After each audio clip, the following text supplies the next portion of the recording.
Merci. La parole est à Monsieur Pierre-Alexandre Anglade. Merci Madame la Présidente, Madame la Ministre, mes chers collègues. La discussion sur les articles 5 et 6 nous permettent de prendre un peu de hauteur. Un peu de hauteur parce que dans les débats qui animent nos nuits et nos jours depuis maintenant 3 jours, la dimension européenne est largement absente de la discussion. Presque pas un mot. Or mes chers collègues, la France n'est pas une île, elle n'est pas coupée du reste du monde, elle est au cœur de l'Europe. Depuis 2001, plus de 2300 Européens sont morts sur notre continent du fait des attentats terroristes et notre pays en a payé un lourd tribut ces dernières années. Vous le savez, les terroristes jouent des frontières, ils prospèrent sur le manque de coopération entre les services de renseignement en Europe et l'absence d'interopérabilité entre les bases de données. Le terrorisme sans frontières ne pourra être vaincu sans un renseignement sans frontières. Le président de la République l'a redit dans son discours de la Sorbonne, dans la lutte contre le terrorisme, l'Europe doit assurer le rapprochement de nos capacités de renseignement.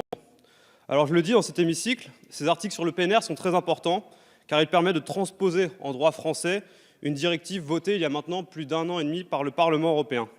Le PNR n'est certes pas la potion magique contre le terrorisme que certains voudraient nous faire croire, ni le monstre liberticide que d'autres décrivent. Le PNR n'est qu'un instrument parmi un arsenal nécessaire pour aider nos services de renseignement et de sécurité à collecter, traiter les informations utiles dans la lutte contre le terrorisme et la grande criminalité. Je vous remercie.